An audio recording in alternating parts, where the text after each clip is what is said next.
From the beginning of time, man has always had a pursuit of the best quality of life possible. That quality of life is not possible without resources. The form of resources we have accumulated has changed over time from cowrie shells, state-controlled money, precious metals, real estate, and stocks and bonds. Over the past 100 years, the world has been dominated by the US dollar and its reserves. But everything that has a beginning also has an end. A new financial revolution is upon us with the emergence of a digital economy. The way we earn, spend, and accumulate resources is fundamentally changing. A new asset has appeared that the wealthy have overlooked.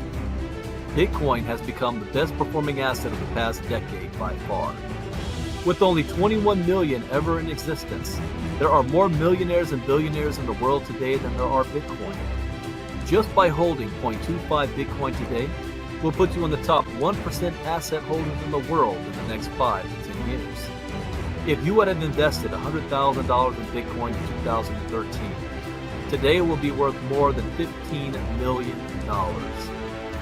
Bitcoin billionaire Raoul Pal says, Bitcoin's performance is so dominant and so all-encompassing that it is going to suck in every single asset narrative dry and spit it out. Never before in my career have I seen a trade so dominant that holding any other assets makes almost no sense. This is not an industry you can afford to ignore. If you want to remain in business, then you must adapt. Are you offering services in Bitcoin? Are you accepting payments with digital currencies? Have you adopted blockchain technology? Blockbuster Video at one point was the most dominant video service in the world. They had the opportunity to be part of Netflix, but they ignored the changing technology. Where is Blockbuster today? Where will you be tomorrow?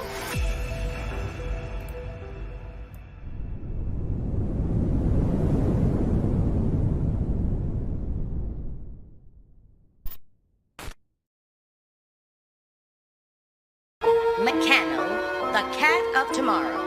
No feeding, no fussing, no fur. Clean, efficient, dependable. Thomas! Oh, Thomas! Come in here and see what I've got. Thomas, meet Meccano. Mr. Meccano here is taking your job as mouse catcher.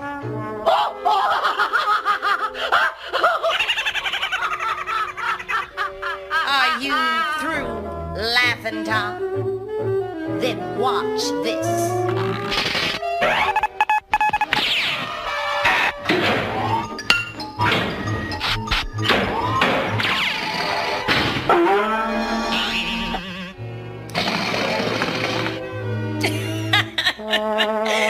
Is it okay if I laugh now, Tom? That's how it is, Tom. Progress. The machine age and stuff like that.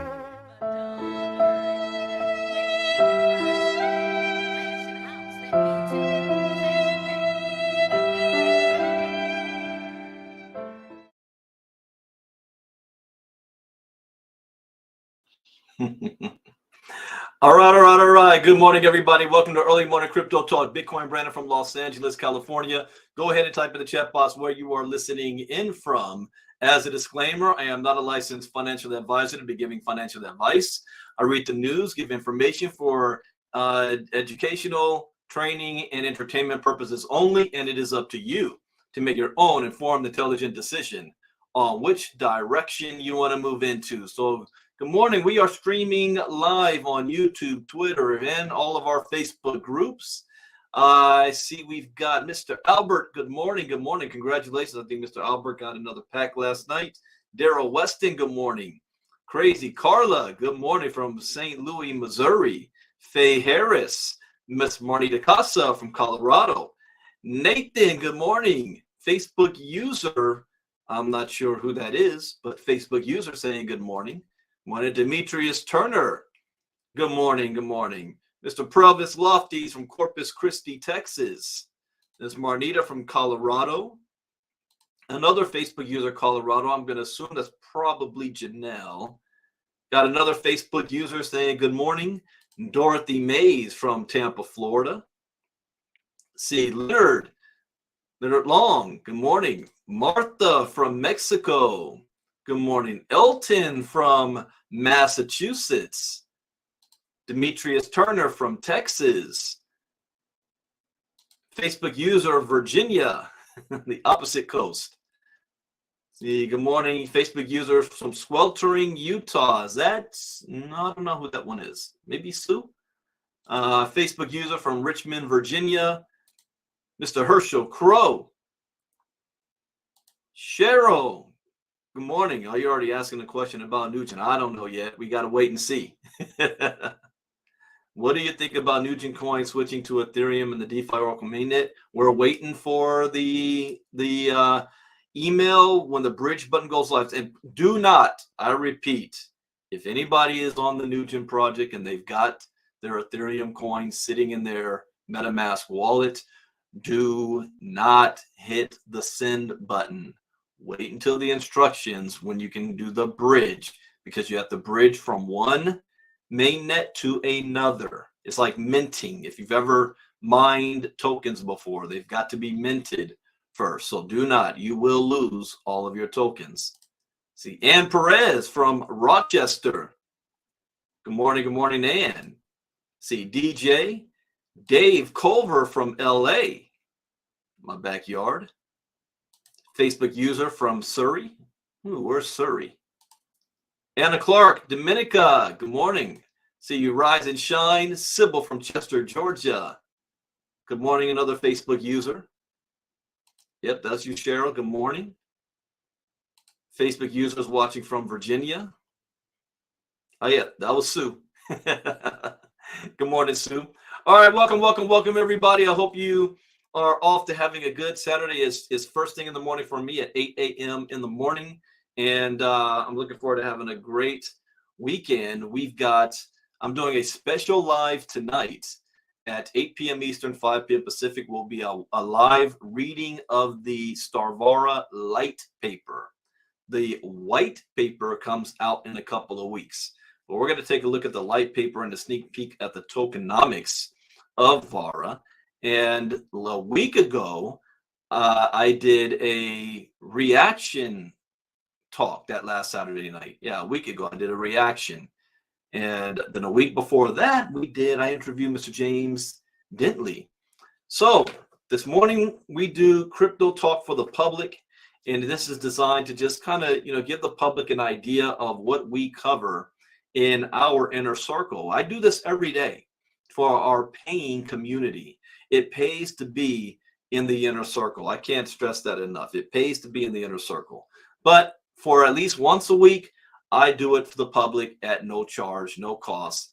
So that guys can at least get a taste and be up to date on what's going on. So let me share a screen here. And I want, this screen.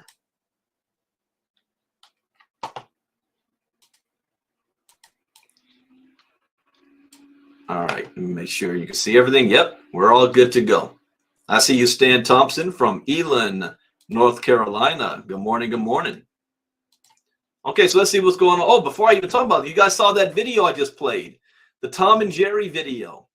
They told us 60 years ago, that cartoon, that clip came out before I was even born. I was born in 76. That cartoon clip is like from the late 50s or 60s.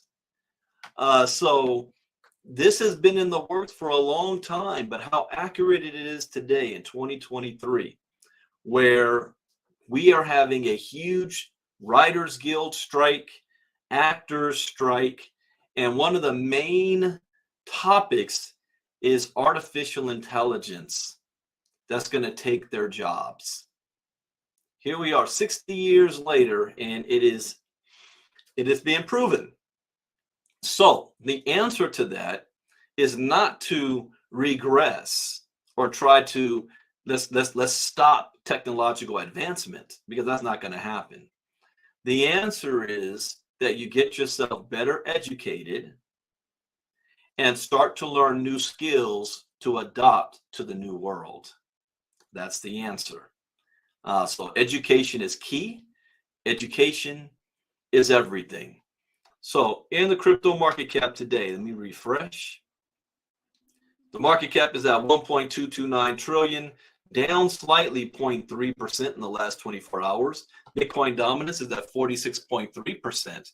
Ethereum is at 18.3%. Okay. Bitcoin is at 29,200, so it's still below the $30,000 mark. Slightly. Oh, yeah, this is Saturday, so I got to go week to week. Because the last time I did a public was last Saturday. So we'll look at the last 7 days. So Bitcoin is down 1.9% in the last week. Ethereum is down almost 1% in the past week. Ripple is down 7.6%, which I'm surprised about because after they won their case, I expected this to at least get to about $1.50, between $1.50 and $1.75. That was my target. It didn't. It jumped from like 40 cents to 80 cents, and it's been bouncing around in between here. BNB down 0.3%. See, any outlier? Yeah, Doge. Now, this, whenever you hear me say outliers, when I look at charts like this, it's like I'm reading a book, a pop-up book, pictures. And I look at the pictures and the colors, red, green, big numbers, small numbers. So we've got several outliers here. One is Ripple, down by 7.9%. And of course, Judy's in the wrong place. It's not in that. It is here. Hold on a second.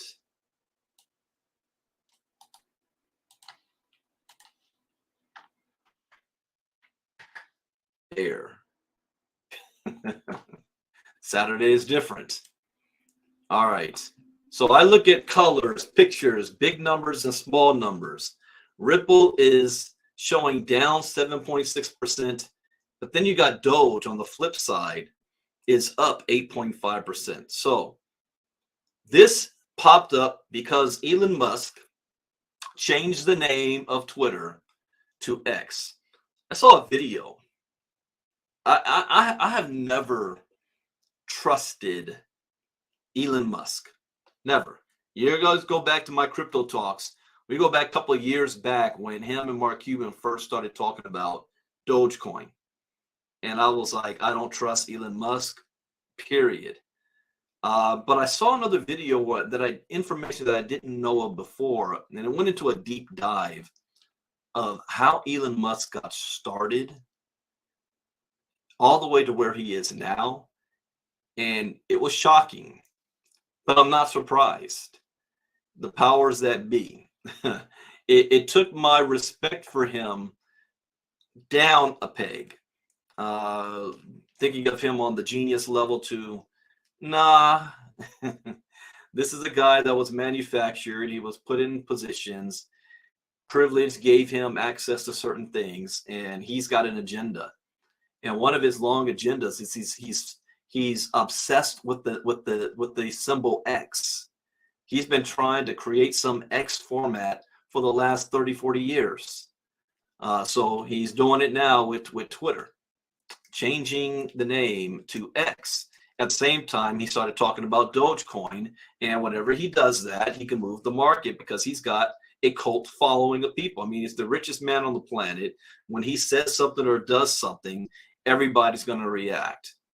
So Dogecoin shot up to 8.5%.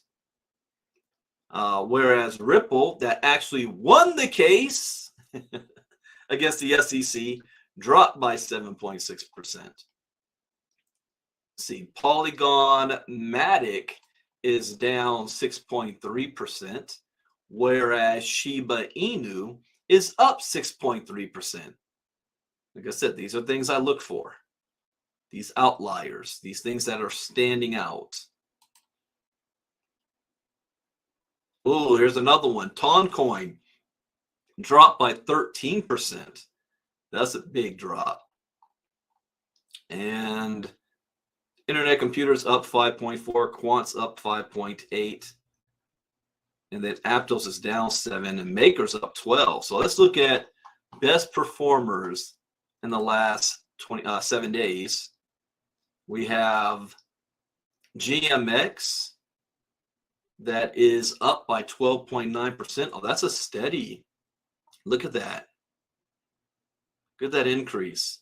Steady incline. Then we got Maker up 12.4. XDC 12.4. Flexcoin. This was a funny little bar that happened here. But Flexcoin is up 11.1. Doge 8.5. FracShare, Shiba Inu, Quant, Internet Computer, Trust Wallet, Chiliz, Tokenized Exchange, Compound. Okay. And our worst performers over the past week. Toncoin down 13.1. Pepe, the Bitcoin layer 2 token, is down 12.3. Gala's down 11.9. Oh, that took a hit this week. It's a big hit, almost 12% down. Mantle's down 10.9. Injective's down 9.1. Don't care about Terra Luna Classic. Sui's down 8.1. Oh, yeah, I can't remember. I got to move all my stuff off of L Bank. Ripple's down 7.6. Aptos 7. Flow. All right, so this is just the medium levels for these tokens. So let's see. Check out Coco video game. You got to shoot me a link. I've never heard of that one.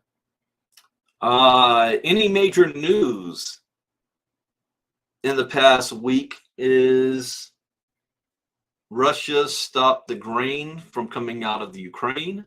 Russia is hosting or did host a lot of the African leaders. BRICS nations is getting closer to their meeting. Sweltering heat storm. Donald Trump and his legal problems. Ron DeSantis saying that slavery, there was a silver lining to it. I think that's maybe about it. Some of the biggest news that I can remember. So let's take a look at what's crypto news in the last 24 hours. First, Bruce Lee avatar to teach martial arts in the metaverse. Bruce Lee passed away in the 70s. Yet, they're going to create an avatar of him to continue to teach martial arts in the metaverse. Those who wish to participate can do so. Prelvis, you posted about it? Coco in our inner... Oh, you posted about it in the Facebook group? Okay. Coco. If you got a link for that, shoot it over to me, and I'll see if I'll open it up. So those who wish to participate can do so by minting their avatars on the Polygon and Ethereum blockchains. Oh yeah, I'm gonna ask the WorldCoin. WorldCoin is making reality look a lot like Black Mirror. I haven't seen that show, Black Mirror. I think I might have to. I already got one of our members last night told me I need to watch Finding Forrester, so I got to put that one down, and I got to put down Black Mirror. I want to check that out. Okay. All right. Osco. All right. So let me see here.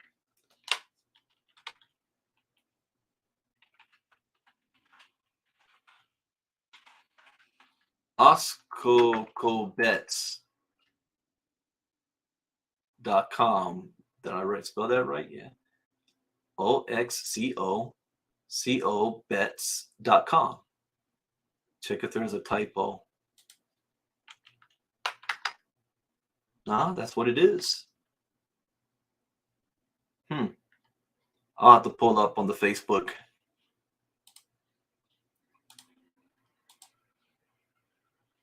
Inner Circle group. Here he goes. NFA, check out Coco. Coco Bets. There it is. Coco Bets. Why didn't pop up? Coco Bets. Huh. Windows 95. Oh, this is old school stuff. Look at the old Game Boys. Oh, this looks like gambling kind of bets. I don't think this will be. I know they're not in the U.S. The U.S. shies on that. I guess it's like Zeke Rewards type. Blackjack, Coco Bets, Pepe, Doge and Pepe slots, American Roulette, Blackjack. Look at this. We do not operate or accept customers from the United States of America. So if you try to register from here, you're probably going to have to use a VPN to be able to register if you're in America. Okay. All right. Exit that and that. But this looks interesting. Crypto-backed single and multiplayer game platform powered by Coco. So let's see the token.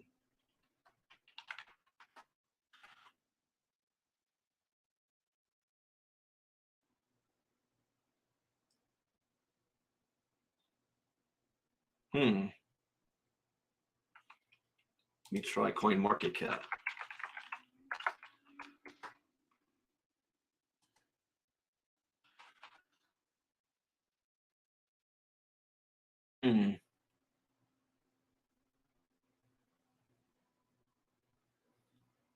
Don't see that. All right. Be careful if you're going to use that. Like Pro said, that could be a quick money grab. Okay, let's get back to Bruce Lee. All right, it's on CoinGecko. I just pulled it up on CoinGecko. What symbol? CoinGecko. Coco. Which one is it? This one right here? Let's see, it's this one right here. Ox Coco. And it's got that little game card symbol to it. 100 million tokens, 73%. 73% up in 24 hours. 12 cents. All-time low. Also, this is brand new. Max. Yeah, this just launched. All-time low was 2 hours ago, so this is the best time to buy the dip. It got up to 4 cents. Oh no, wait. All-time low was a day ago at 4 cents. All-time high was 2 hours ago at 13 cents. And right now, right now it's close to its all-time high. Judy, you can hold on a second. I am streaming on Facebook.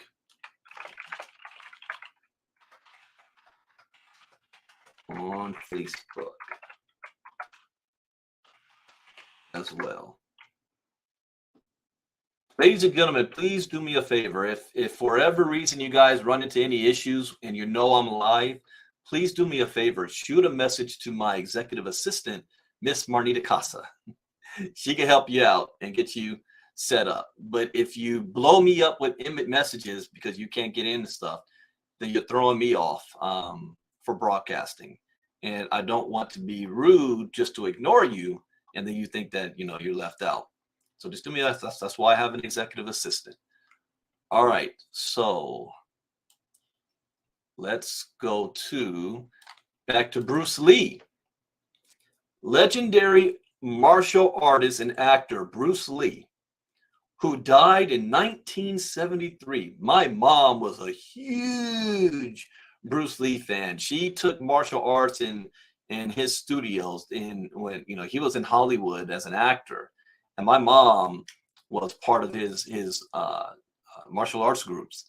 So Bruce Lee, who died in 1973, is set to teach martial arts in the metaverse through a tribute event hosted by a social entertainment platform to celebrate the 50th anniversary of the actor's passing. A good thing about, or a question about that is licensing, likeness.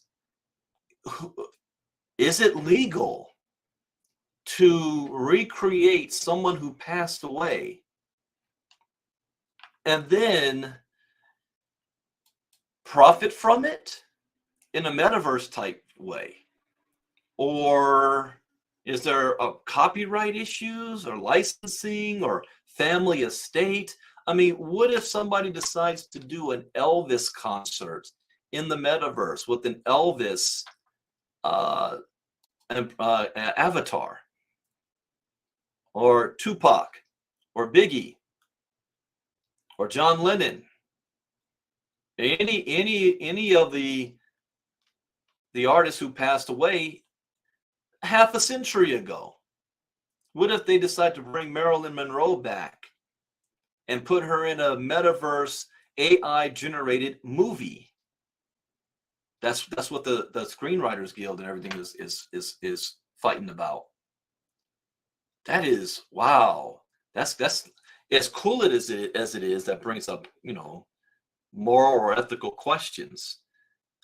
Metaverse project Byte announced on July 26 that those who wish to engage with the avatar of the late actor can participate in the event by minting avatars on Ethereum and Polygon.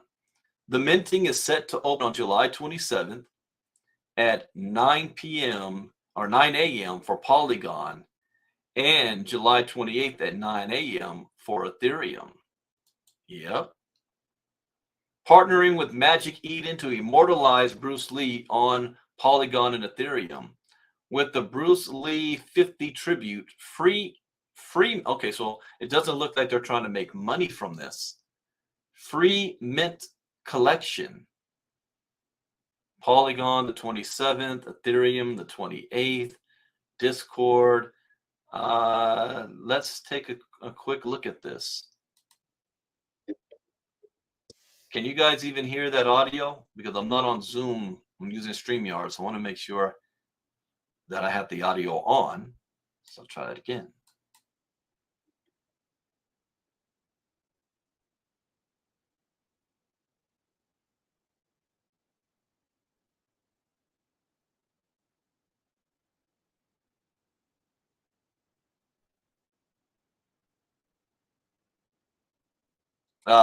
Yeah, no audio. That's all right. It was just a little bit of music anyway. But just in case, I need to make sure. Let me stop sharing screen. All right, share screen again. Window. Yeah, it says audio tab is on. Okay. All right. Those who are able to mint avatars, you guys aren't seeing what I'm seeing. Oops, wrong screen. Share screen, share tab audio, yes.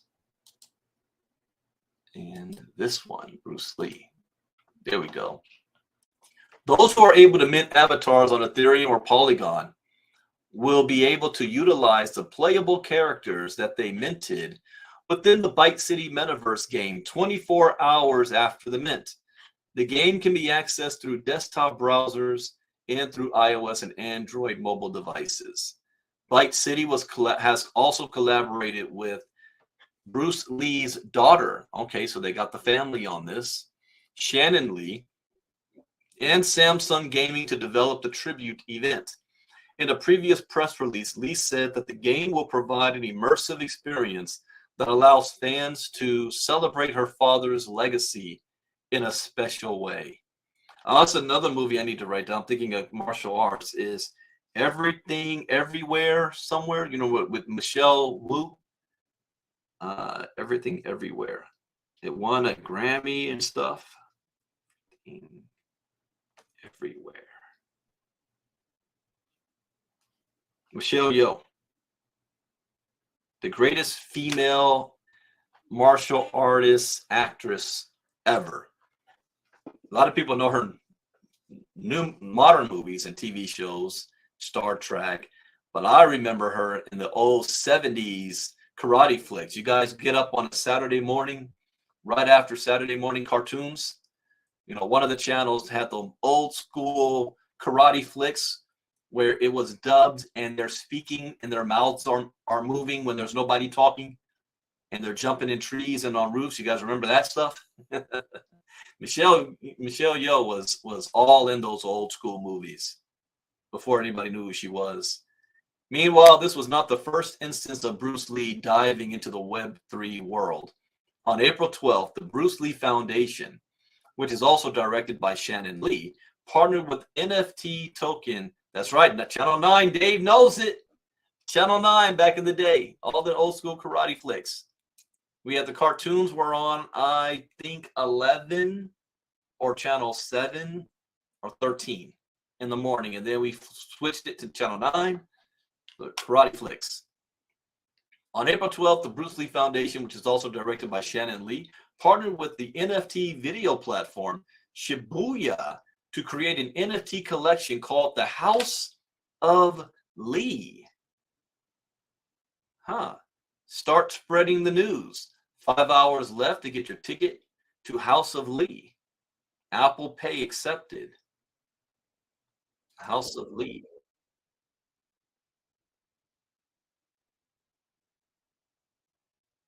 That's cool.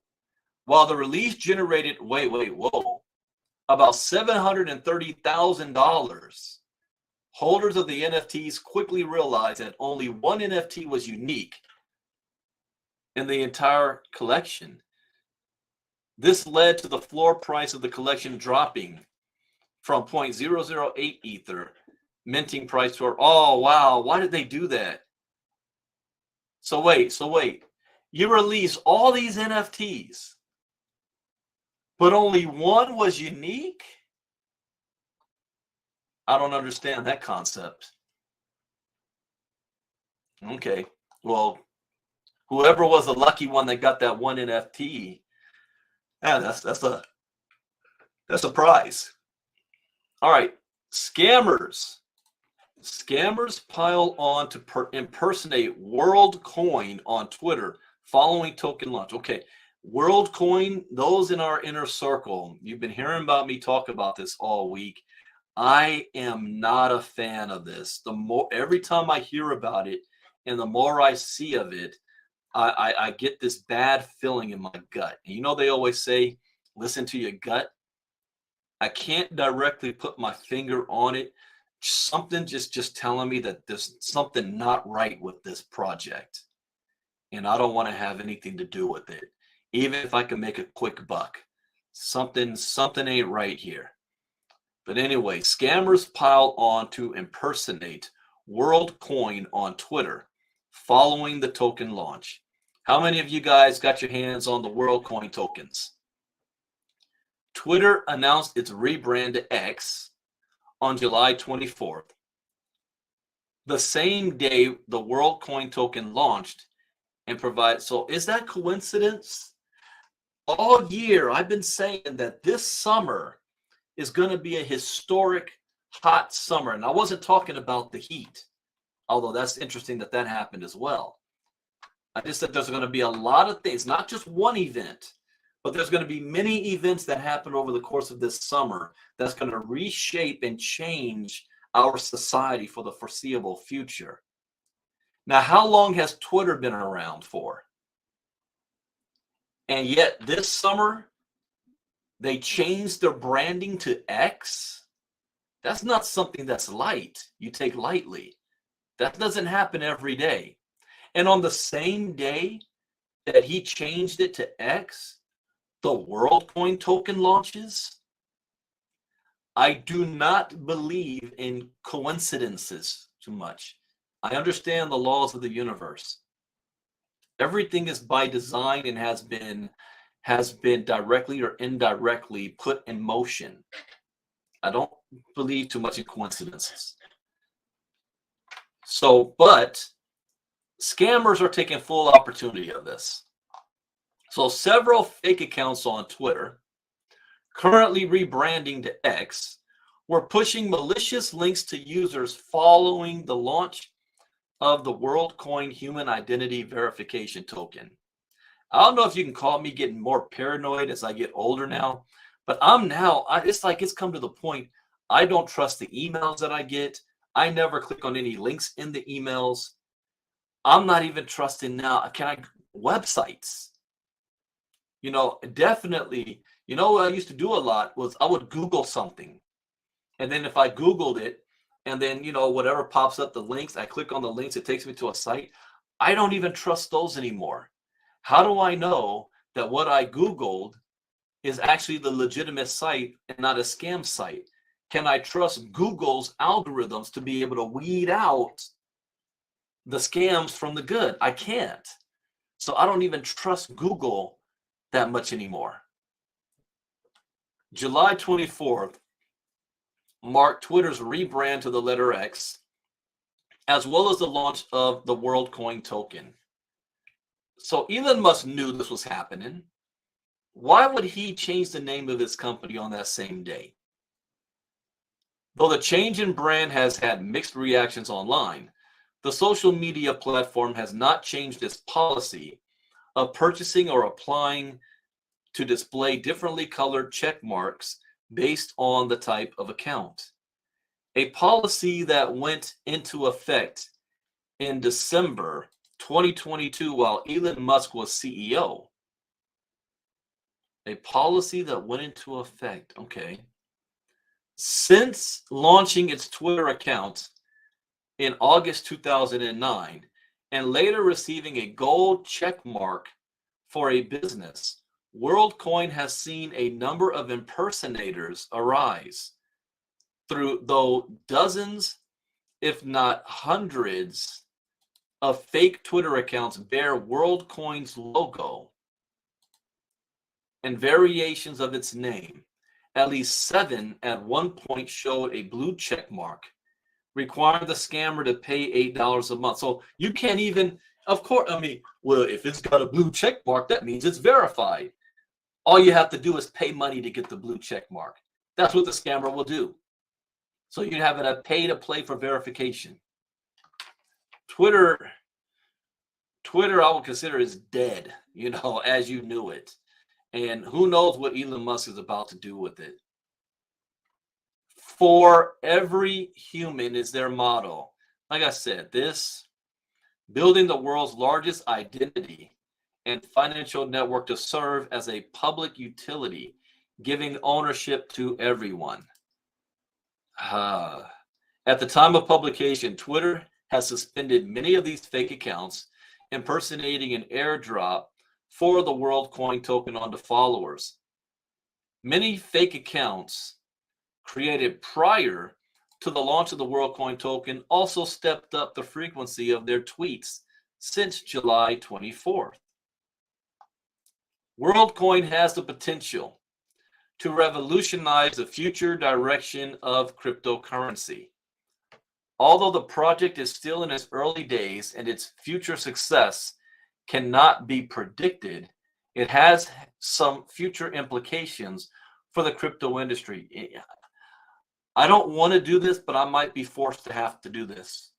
I might have to do a deep dive on WorldCoin. It just doesn't make me feel right. But to know what's going on and to see what's coming, I might have to do it. WorldCoin revolutionizing digital identity and global payments.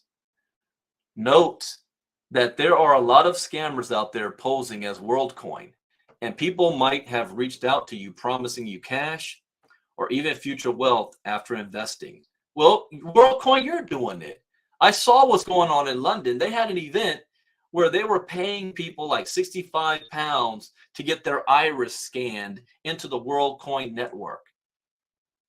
So of course people, oh, so you're gonna give me free money? Just all you gotta do is scan my eye? I don't trust that. Ironically, the WorldCoin project said it was aimed at distinguishing real people from bots by providing retinal scans for identity verification. What if, now I'm just going to play devil's advocate here. What if they take your retina and they add it to the AI's face? Oh, you don't think they have the technology to do that? The project saw more than 2 million people sign up prior to the official launch. So you're willingly wanting to give up your identification to a WorldCoin project with no jurisdiction. I'm on the privacy side, with the goal of getting more than 2 billion, if not the entire world. Since launching the token, WorldCoin co-founder Sam Altman reported a new person was getting verified every 8 seconds through iris scans around the world, and nobody sees a problem with that. WorldCoin is making reality look like Black Mirror. I do want to look at this real quick. OpenAI's sister company, WorldCoin. Okay, so this again, if the goal of this is to be able to differentiate between humans and AI, then why is it that an AI company is the one that's putting this project forward? That doesn't make sense to me.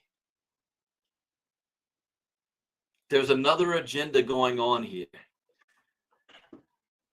OpenAI's sister company, WorldCoin, wants you to buy its coin and possibly unleash a tempest of problems across the world in the process. Scanning your iris to become a verified human in exchange for digital currency sounds like a Black Mirror episode. But this is not the story arc of a dystopian science fiction show. It's happening now with one of the latest projects in Web3. The launch of WorldCoin and Optimism, you know what? I might want to buy more Optimism though. I can't profit from this.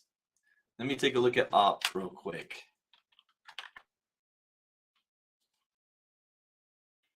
All right, they went up 1.3%. It's still down 53% from its all-time high. I might buy more Op. I did have Op and I sold it because I'm redoing my portfolio. But I can make a quick buck off this whole WorldCoin craze and buy some Optimism. Let me put this down here.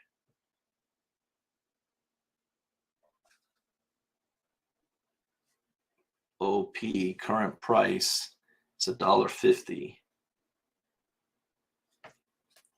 All right.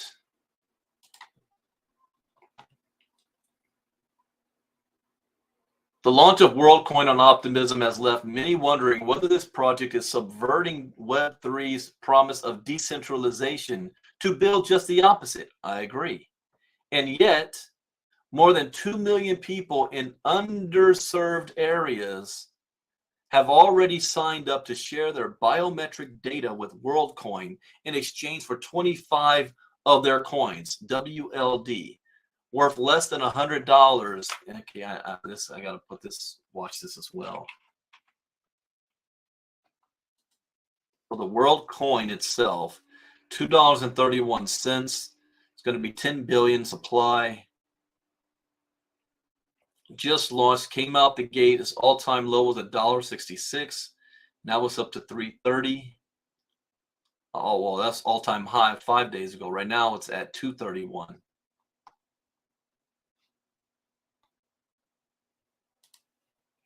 Okay. This is not just strange. It also represents Why would, yeah, it also represents serious privacy risks and creates a honeypot for bad actors. I agree with that. More so, there's an argument to be made that it could even interfere with the sovereignty of foreign nations. I agree with that too. Why would we need WorldCoin in the first place? This to me looks like it's going to be the first AI token. WorldCoin was founded to solve for the expected externalities of its sister company OpenAI, the creator of ChatGPT and other popular AI products.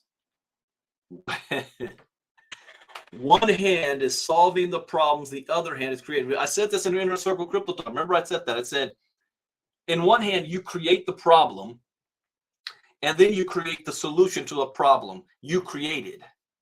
And you're going to profit off of both. It's like the Fifth Element.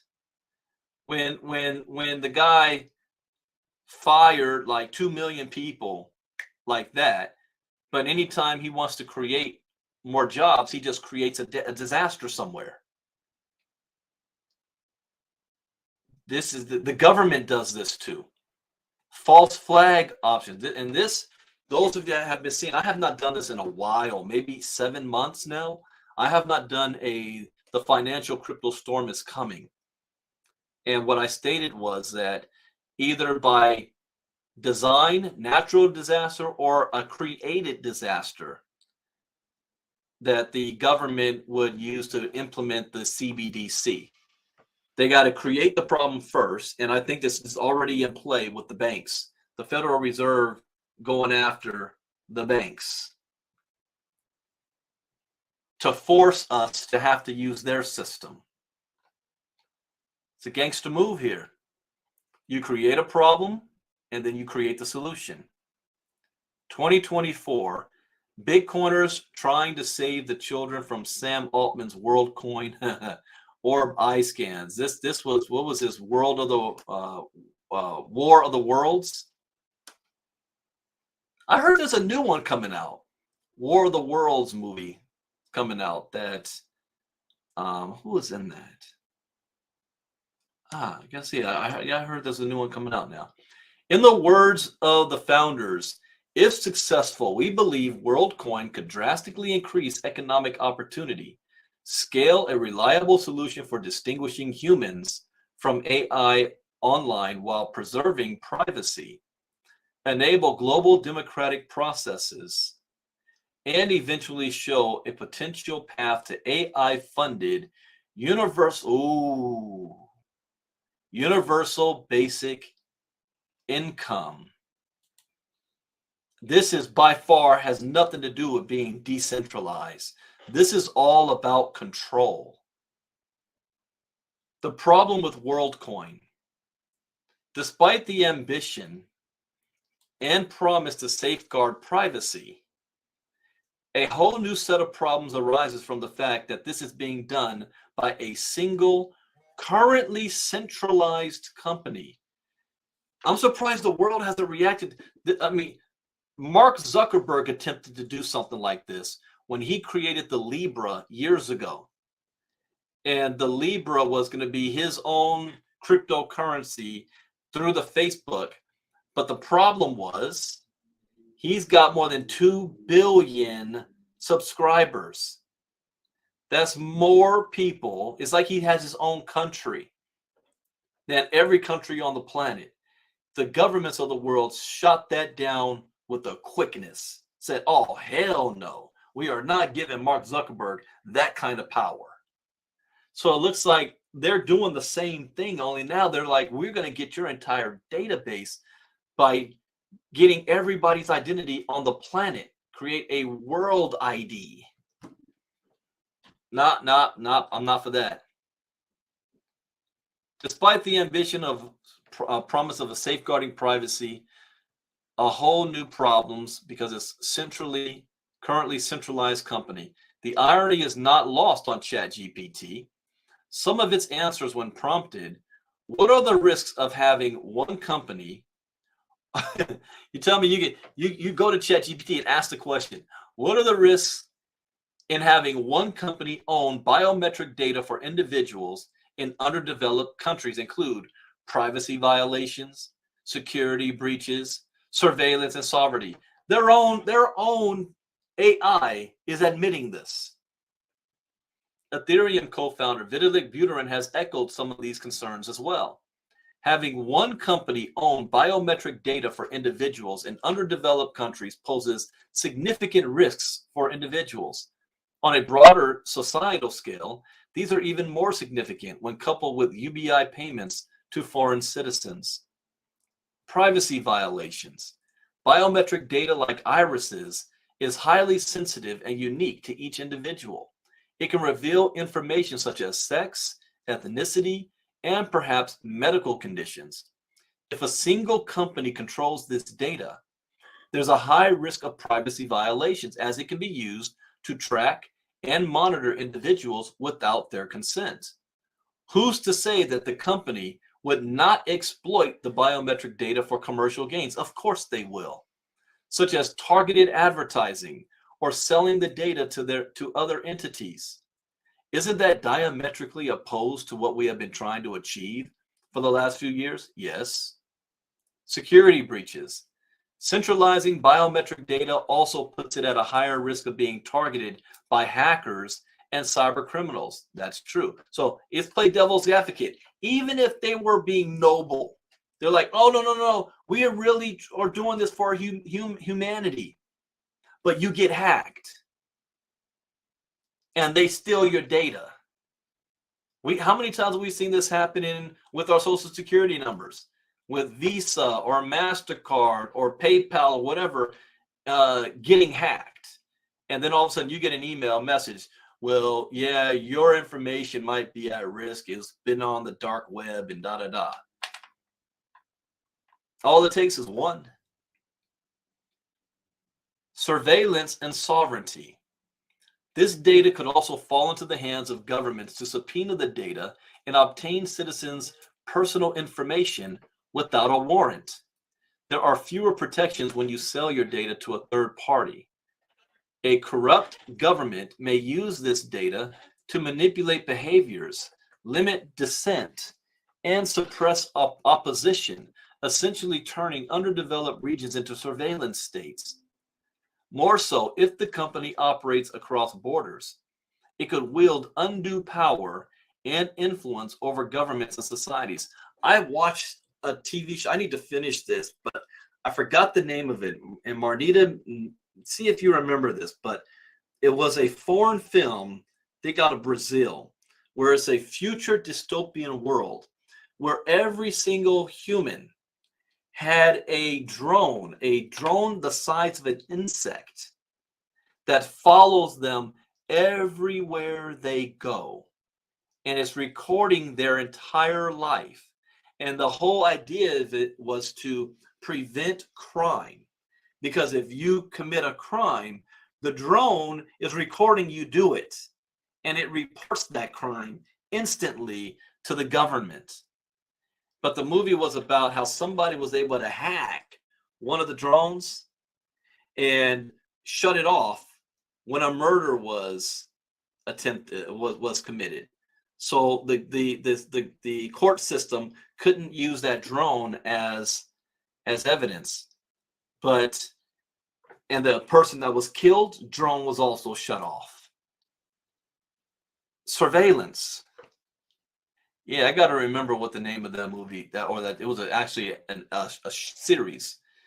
A corrupt government may use this data to manipulate behaviors, limit dissent, suppress. We already see this in the world right now in different countries.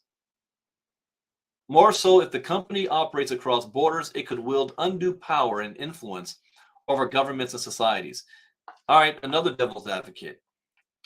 How many countries around the world would allow the United States to have this type of power? Because I'm telling you now, the United States would abuse it for American interests. We're not looking at your interests. We're going to look after our interests. The rest of the world say, hell no. Let's see. Financially supporting a large number of foreign citizens under a universal basic income model could ultimately reduce the autonomy. Yeah, because if the poor people in your country is getting money from our country, who are they going to be more likely to support? When visiting WorldCoin's orbs, that's another thing. You're calling the orbs to scan your iris. Registrants are given a promotional sticker that reads verified human. There's a slight feeling of discomfort in being referred to simply as human here, not person. In the context of selling your identity for a few bucks to a crypto project with ties to AI development, it almost sounds like a Freudian slip. It's as if personhood is a forgotten idea, and now we're just humans in a massive database of biometric data. Sometimes reality really is stranger than fiction. Yeah, I don't want to have nothing to do with that, but I'm going to be watching it real closely. WorldCoin. Russian President Vladimir Putin criticizes the use of the dollar as a political weapon. Yeah, you see the movement that he's going on. Russian President Vladimir Putin has railed against using the dollar as a political weapon in a meeting with the New Development Bank's president, Dilma Rousseff. Putin stated that New Development Bank, isn't that the BRICS Bank? Putin stated that this weaponization and the recent developments in global finance complicated the institution's growth to help third world countries facing difficult conditions. So we're to believe Vladimir Putin cares about third world countries. Russian President Vladimir Putin talks dollar weaponization in recent meeting. Putin referred to the weaponization of the dollar and its effects on the global economy in a recent meeting with Dilma. Yeah, there you go. She's president of the New Development Bank, also known as the BRICS Bank. During the second Russia-Africa summit held in St. Petersburg, Putin explained this weaponization complicated Rousseff's task of growing and developing the NDB's role in the current international arena. Talking to Rousseff, Putin stated, "I am confident that you will make every effort to develop this institution. In the current conditions, it is not easy to do so, given the developments in global finance and the use of the dollar as a political weapon." Okay, let me translate this so you understand what he's saying. He's saying BRICS is going to be the main competition against the West on the financial and global trading scale, where they're going to encourage nations to use their own currency instead of using the dollar to do trades. So therefore, they don't have to worry about if the West doesn't like what they're doing and the West drops sanctions on them. They will still be able to grow and build their economy, and their people won't suffer from sanctions imposed by the United States. And why? Because Russia is getting heavily sanctioned right now. So what he's saying here is that he's telling her, keep doing what you're doing, because they are weaponizing the US dollar, which is the world reserve currency.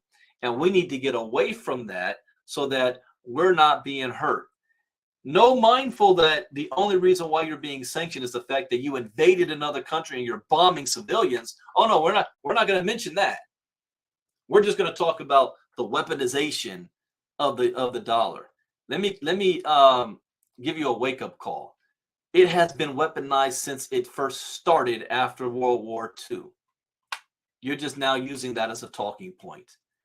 The United States has used the dollar as a weapon since the beginning. There's two reasons why the United States dominates the planet today. Number one, we have the biggest, baddest military the world has ever seen, with a budget that is greater than all the other nations combined. That's number one. Number two, after World War II, we helped rebuild the world because we have the only big, stable economy, because we weren't bombed outside of Pearl Harbor. Our factories, our cities were not leveled. UK leveled, France leveled, Germany leveled, Western Russia leveled, North Africa leveled, Middle East leveled, China, the whole East Coast. And then Japan, 2 nukes dropped on, or atom bombs. By the way, I'm going to go see Oppenheimer today. The United States left unhinged. So we helped to rebuild the world, and in doing so, our policy was we never want to go through this again. So we're going to use the dollar to make sure our national interests are met around the world at the expense of yours. That's the reality, like it or not. We propped up dictators. We propped up governments that were harmful to their own people, but they were operating in the interests of the United States. So we turned a blind eye to it. And those governments had civil wars because of it. They had the Iran. The India rebelled against the UK. Then you have the partition between Pakistan and India. Same thing with China and Hong Kong. China had their revolution and pushed the U.S. government out of China into Taiwan, which is still causing us problems today. So Putin's now saying, okay, we've had enough. We've had enough of the United States. So we're gonna get rid of their dollar. Now, if you're on their side of the fence, he's right. But what's the consequence of that? Americans, we will lose our way of life. Who's gonna buy our debt? I'll stop right there on that. Let's keep going. Furthermore, Putin declared that the BRICS countries, Brazil, Russia, India, China, and South Africa, were increasing the use of national currencies in their mutual settlements. I forgot I'm talking on Saturday. Normally, this is what we have been talking about in detail in our inner circle. So if you want to know more about this line of talk, you got to join our inner circle because I am very fascinated by this. I believe personally this is the biggest existential threat to the United States in our history, or since World War II. This is the biggest threat, and our media is not covering it, or they're glossing over it, or never is brought up. Some clown talking head says, oh, the US dollar is never going to be threatened. And they're downplaying this. This is a huge topic to be paying attention to.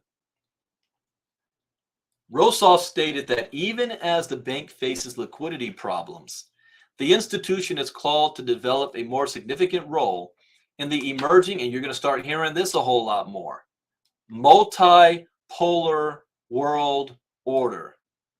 Everybody knows hears about the new world order, but you're not going to be hearing about a multipolar world order.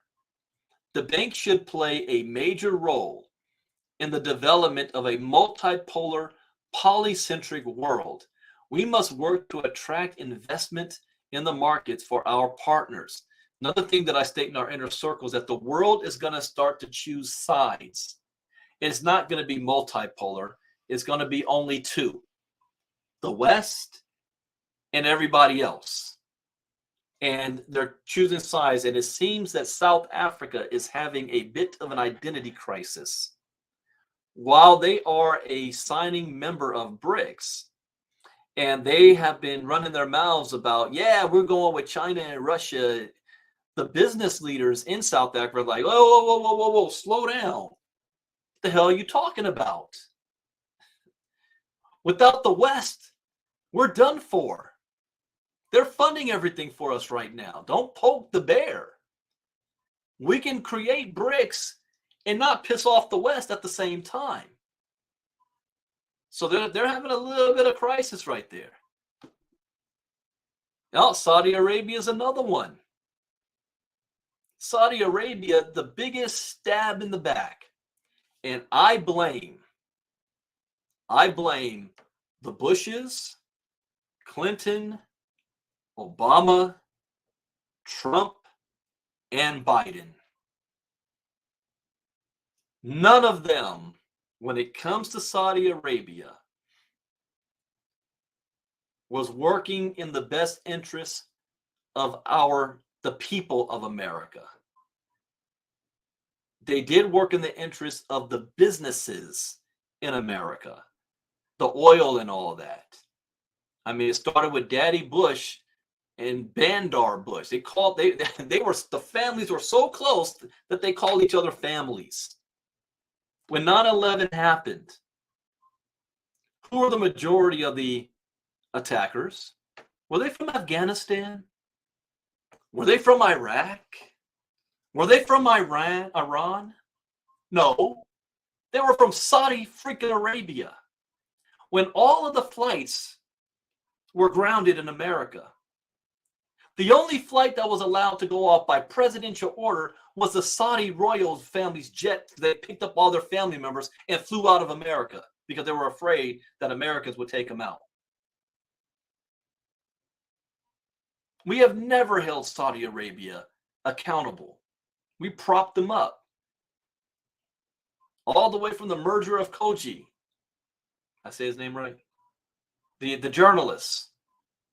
Donald Trump looked the other way. Well, yeah, that was bad, but we're doing a lot of business. By the way, my son-in-law's over there trying to get $2 billion. So yeah, we're with Khashoggi. We're not gonna worry about Khashoggi right now. We got too much business to take care of. Obama going over there and bowing down to them. Physically bowing down. Biden going over there giving them a fist bump. And how do they repay us back? They want to do business with Russia. And they want to join BRICS. And they want to get rid of using the petrodollar onto the oil. Like I said, if there was any country we should have taken over, it was Saudi Arabia. They should have been the first we rolled through. All right, I forgot this is public. Let me not run my mouth about that. The bank should play a major role in the development of multipolar, polycentric world. Okay. Putin had declared previously that this new multipolar world already being shaped will be more just and democratic. Well,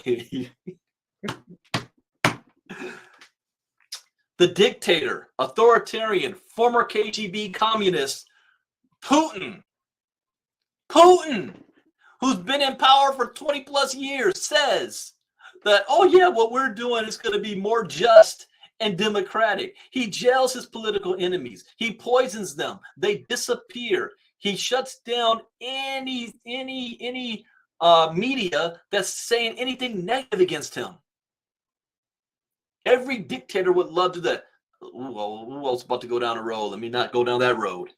Every wannabe dictator would love to do what Putin's doing. President for life. And then he's going to turn around and say, oh yeah, we need to do this because it's going to make the world more just and democratic. That's laughable. I also believe that the countries of the developing world can freely make their foreign trade transactions between themselves in their national currencies. He can care less about just and democratic. What he's doing is making the West weaker. That's what he wants. The Ross Congress Foundation, a Russian think tank. Let's say every president has bowed to the king of Saudi Arabia. It was politics to the degree. Yeah, that is true. He still shouldn't have bowed to him. None of them should have. And I'm a Barack Obama fan. See, I can be a fan of somebody and still criticize them when I think they're doing something wrong. Because I'm not in a cult. Just because Obama was president and he happens to be black doesn't mean I'm going to greenlight every single thing he says and does. No. I'll hold you accountable for what you do. In Ross Congress vision, the bank could issue energy loans based on the energy exporting capabilities of each member. These energy loans would be secured through the NDB, being liquid due to its multi-currency nature, similar to the IMF's special drawing rights. All right. Pro crypto bill. Now, this is some good news. This is some good news to follow here. In fact, I'm going to skim through these because I'm running out of time. This article here, pro crypto bill passes out of U.S. House Agriculture Committee. And then we've got U.S. lawmakers advance fit for the 21st Century Act to establish a crypto framework. And then I got U.S. state of Minnesota okays crypto donations to political campaign committees. U.S. state of Minnesota okays crypto donations to political campaign committees. Putin was the only world leader to question NATO's authority to invade Libya. Yeah, okay. Minnesota has become one of the few U.S. states to permit crypto donations to political campaign committees.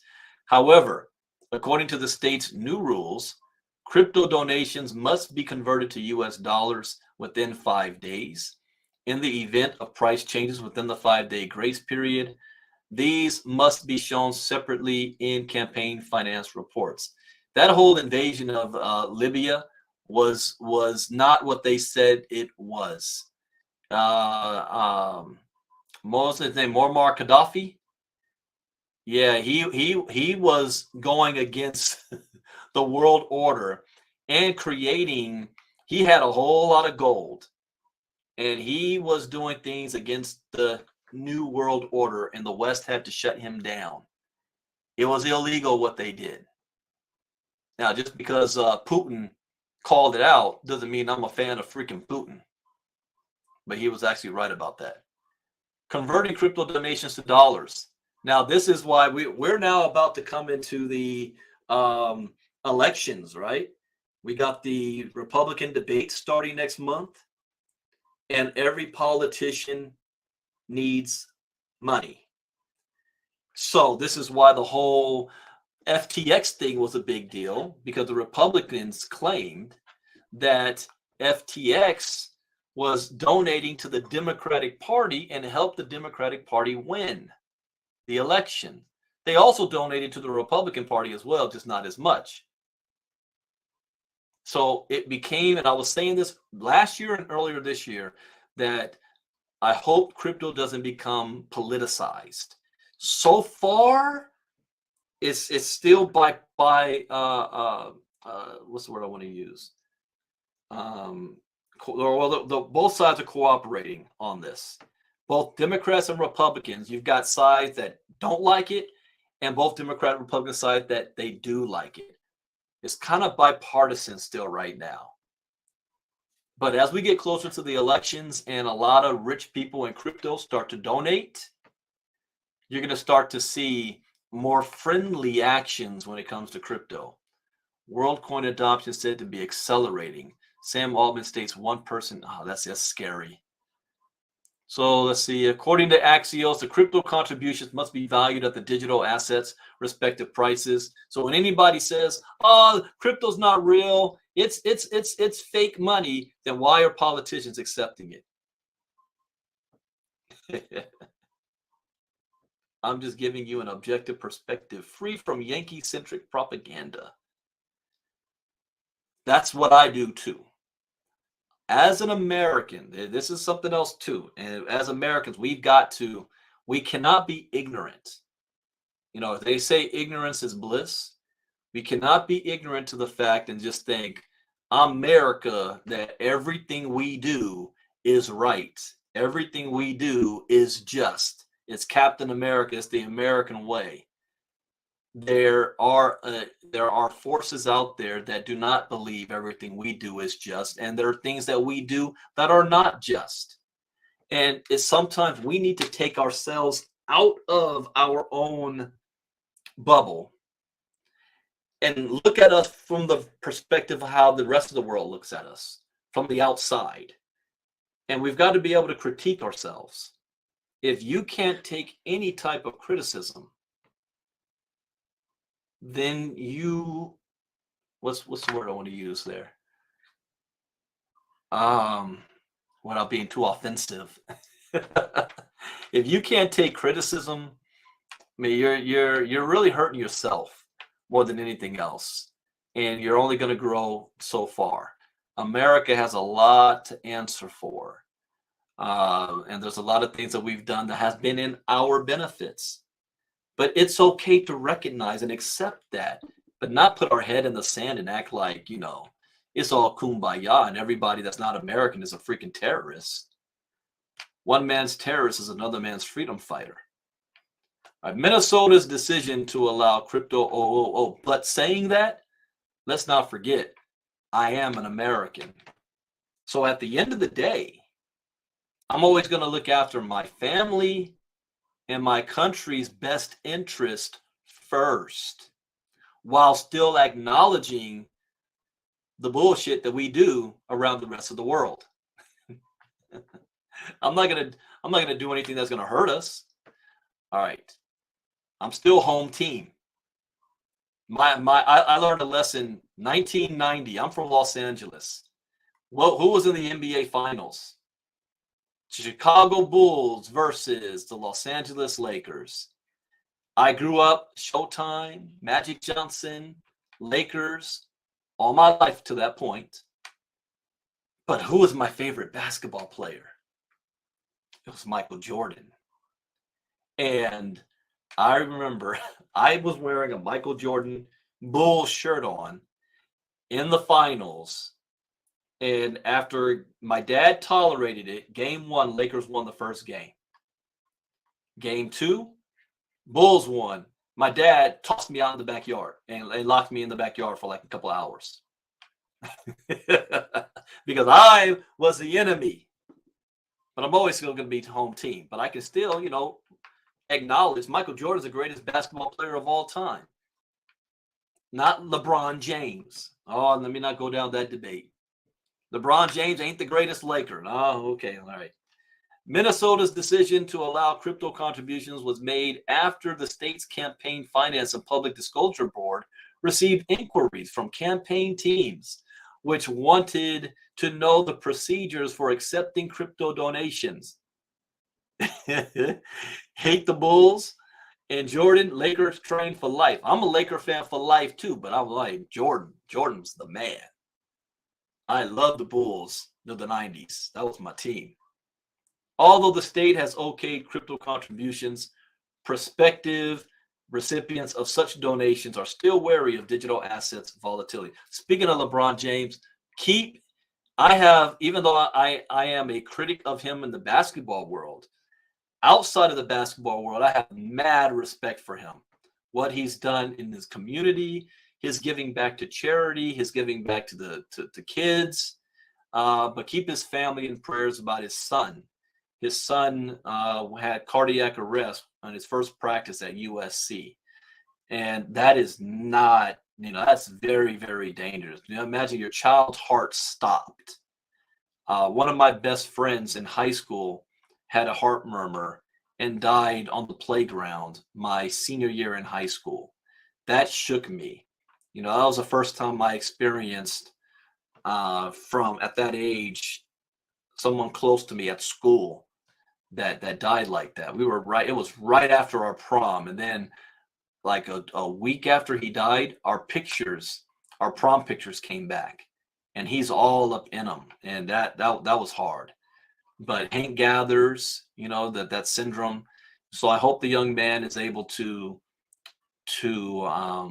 recover and still be able to play basketball.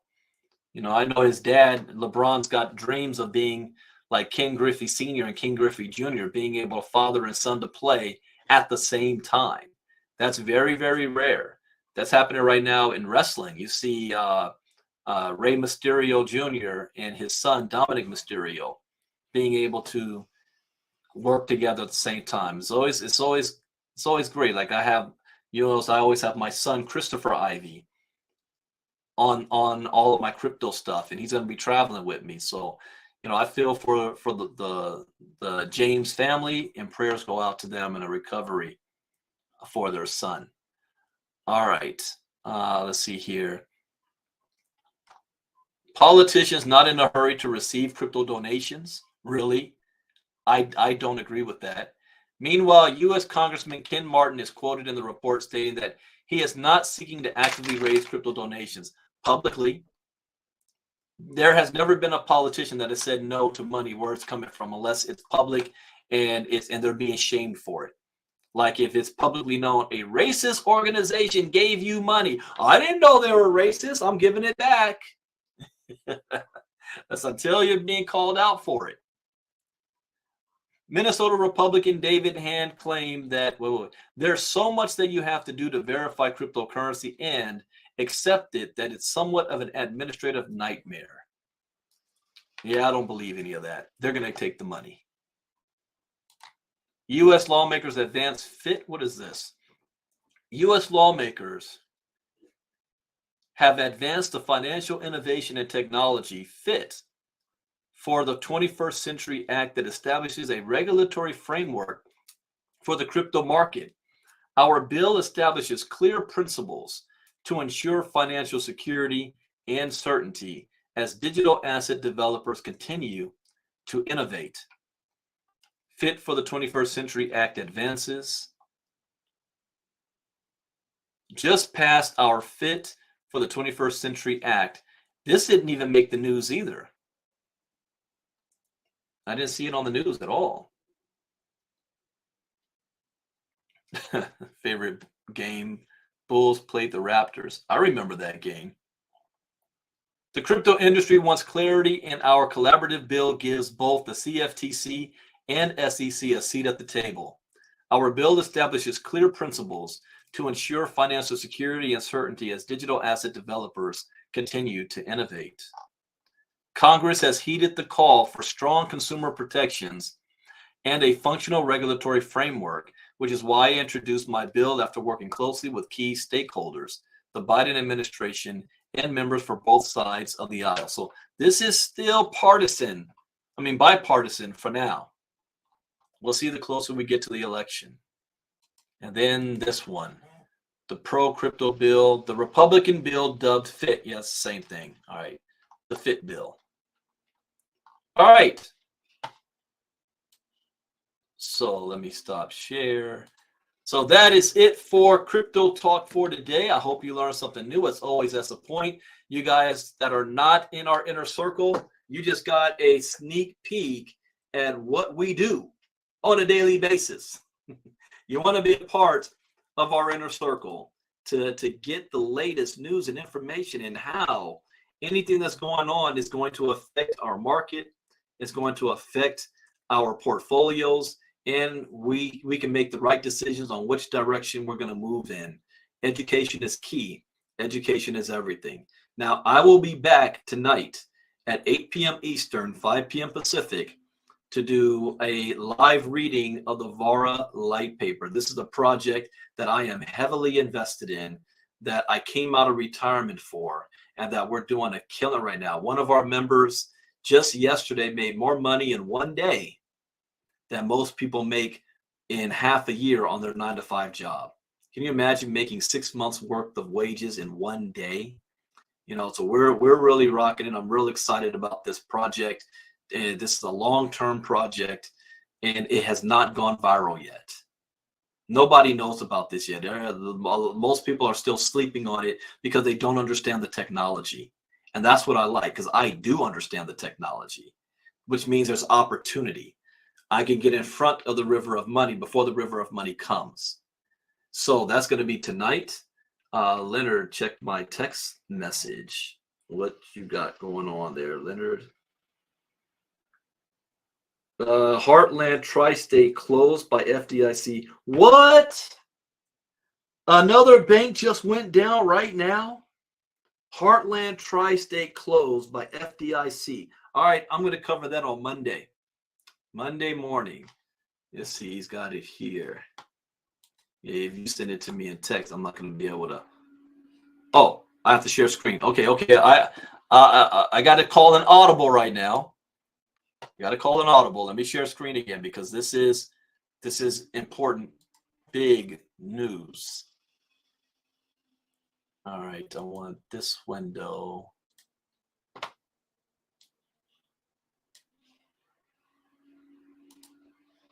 Kansas Heartland Tri-State Bank closed this just 29 minutes ago by FDIC.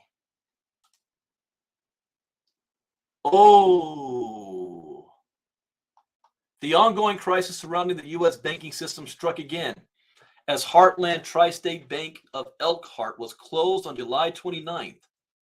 That's today, by the Kansas office of the state bank. And normally they do this on the weekend so that there's not a bank run on Monday.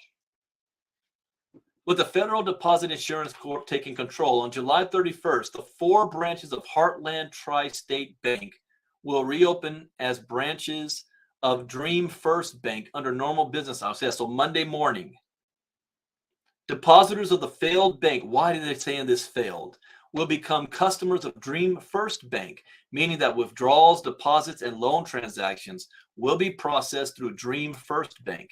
Customers of Heartland Tri-State Bank should continue to use their existing branch location until the bank has completed the transition. Heartland Tri-State Bank is the first bank to collapse since the troubled First Republic Bank was acquired by JP Morgan in May, after efforts to rescue the company failed. It also follows the dramatic collapse of Silicon Valley Bank in March that triggered days of chaos in the banking system. This evening, it's only 9:25 a.m. This evening, the Kansas Bank Commissioner closed Heartland, so that's yesterday, closed Heartland Tri-State Bank of Elkhart. To protect depositors, the FDIC entered into an agreement with Dream First Bank of Syracuse, Kansas, to assume all of the deposits of Heartland Tri-State Bank. Yeah, 3:59 p.m., July 28th, yesterday. The Heartland Tri-State Bank collapse also marks the second bank crisis of the week. On July 25th, PacWest merged with Bank of California, with both banks seemingly looking to shore up amidst the banking industry turmoil. Behind the bank's failures is believed to be the rising interest rate. What happened last week? The Fed raised the interest rate. Didn't I say that? If they raise it, there's going to be more bank failures. They created the problem, and their solution is to use the FDIC to take them over. This is gangster moves on the highest level. Legalized extortion. The Federal Reserve increased its benchmark rank over the past year to more than 5.25% in July, the highest rate since 2007, in an effort to curb inflation in the country. But this is the thing. I was watching Fox Business this morning. They actually didn't need to do this. Inflation right now has dropped dramatically. This move didn't need to be made, but they did it anyway, which lets you know that it didn't matter what the market was showing. They already have this plan to do. In June, the inflation rate was the U.S. was 4.1%. Heartland Tri-State Bank had approximately $139 million in total assets and $130 million in deposits as of March. Along with deposits, Dream First Bank agreed to purchase all the failed bank's assets. The FDIC estimates that the cost of the deposit insurance fund will be $54.2 million. The DIF is an insurance fund created by Congress in 1933 and managed by the FDIC to protect the deposits at the nation's banks. Compared to other alternatives, Dream First Bank National Association's acquisition was the least costly resolution for the DIF, said the FDIC. Democrats with the House Financial Services Committee have introduced several bills in June in what they described as the first wave of legislation aimed at addressing failures at major banks. You're already too late. They already pulled the trigger on this earlier this year. We're just seeing it roll out, and this isn't over with. I think they're going to probably try to raise the interest rates again before this year's out. The failure, this is a fire sale for bigger banks. They're getting rid of the smaller regional banks. All of this is preparation for the CBDC, the US dollar, digital dollar. That's what they're doing here. The failures of Silicon Valley Bank, Signature Bank, and First Republic Bank make clear that it is past time for legislation aimed. You're too late. You're too late. There's absolutely nothing you can do. Good find, Leonard. This is brand new. Just came out 29 minutes ago. All right. So again, that is it for Crypto Talk for today. If you want to get this stuff on a daily basis, join our inner circle. $49 a month. And if you think that's too much money, oh my gosh, I look for you. I pray for you. There are other crypto experts out there that are charging $400 to $1,000 a month. And you only get to hear them speak once a week. You got me 6 days a week. All right, that is it. I will be back tonight, 8 p.m. Eastern, 5 p.m. Pacific. I will post the link because I'm doing it on Telegram. So I will post the Telegram link in our Telegram groups, not Telegram link, StreamYard. I'm doing this on StreamYard again tonight. So I'm going to post the StreamYard link in our Telegram groups right after I'm done with this. So I hope you guys have a great weekend. I'm going to go see Oppenheimer, and depending on what I see on that, I might have some comments about it on our talk tonight when we read the light paper. So take care, everybody. Bitcoin Brandon out. Bye-bye.